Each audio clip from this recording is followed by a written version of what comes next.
Okay, this is chapter 15, and we're almost at the end of the game. As soon as you start this chapter, you're going to get a warm, friendly greeting by a bunch of ghostfish. Do not die at this fight. If you die, you're going to have to redo the boss again, which really will suck. No, they're not too hard, thankfully. If you've gone through chapter 14 already, this shouldn't be a problem. The only problem can come if you were taken by surprise, which I was. There's quite a lot of them too. By now, I hope you're maxed out in terms of essence. And here's the joke: you'll get a map for the area you're just finished, and up here's a map for the gods. For the next fight, it's going to be a bit tough. It's a bit annoying because there's going to be a black crab and 2 sliding imps, but I don't think the walls are very good for a wall running up and using wall attacks. So I just start off with an Inazuma, kill these 2, and then UT the black crabs. I'm sure this reminds you of what I said in chapter 10. Somehow this guy isn't dying. I think the way he jumped, he missed the brute force of my UT. Now, this is what I hate about those damn black crabs. They can shoot their projectiles from off screen. That's just not fair. To me, they're the cheapest enemies in the game. Maybe I would say something about the black cats as well, but the black crabs are the worst. I mean, the lasers themselves don't do the damage, it's the explosions from the lasers. So even if you see the laser hit you, that's okay. But you make sure you move. Now this has one lesser spiritual elixir. And I'm just going to put it in so I don't waste this item. Now for the first fight in the core, I skipped the ghostfish fight and where you get the key. I'm sure you know where that is already. I'm going to equip the UF and the Inazuma so I can get rid of these guys. And ouch.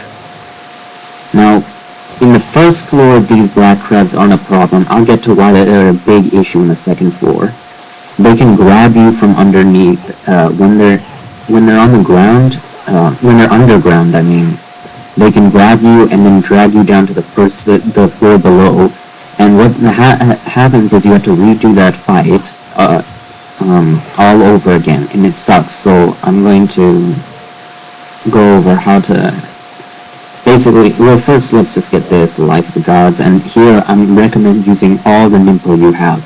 The ghostfish refill Nimpo and health easily, so it shouldn't be a problem to farm them. Just go in and out of the rooms and farm them. Now, I'm going to equip the Inferno, and it doesn't really matter what other weapon you choose right now because we're going to just Nimpo them all. Make sure you kill all the black crabs before you do anything to the ogres. Ignore the ogres.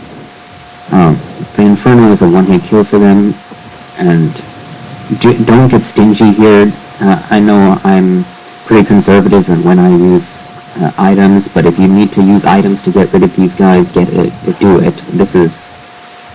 Now here, that's bullshit. He should have died. But did you see, he was about to grab me and pull me under. Luckily he didn't. I'm just going to light another Nimpo and just get rid of him. Thankfully, I think that's the last of them. Now we're just going to take care of the ogres. Angle the camera away so only one ogre is showing. As you can see here, I'm looking at both ogres, so they're both going to attack me. I should have angled the camera around. I don't know why I didn't. Now, once the black crabs are gone, the stress from this fight is almost all gone. They're pretty easy, these ogres. I wouldn't consider them much of a threat. As you can see, Whipping Thunder does a great job. And not much I can say about this.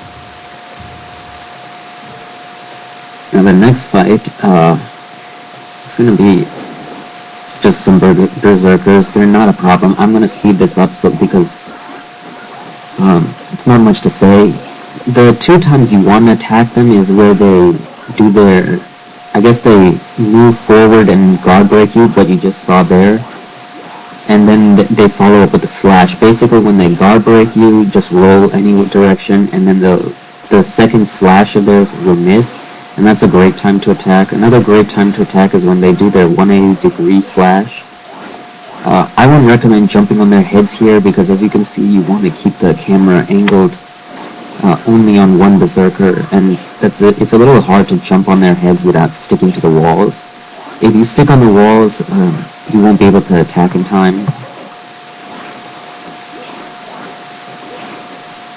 Now, when they do, they have, see that move right there when they do like one slash down and then one stab? That move I don't like to attack after. Sometimes I get impatient and just attack and take my chances. Sometimes you can attack them. And when they transform, you can just roll towards them at the right time and sneak in and attack. The next fight is going to be a pain.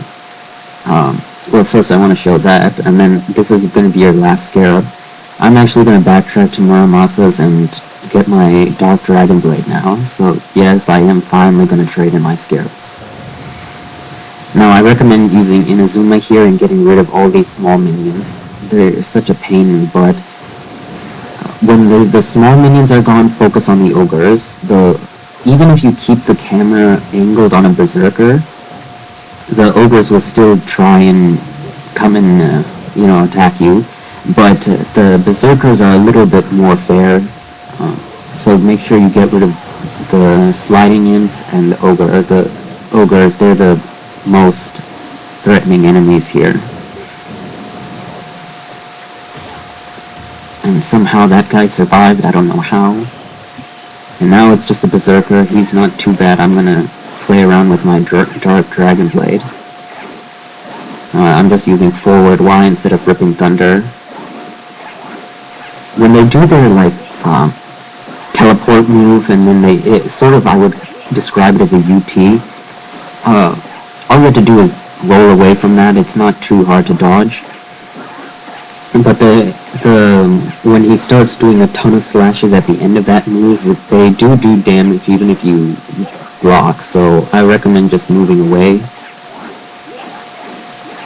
And here you could see I was trying to jump on the walls and it wasn't really helping much.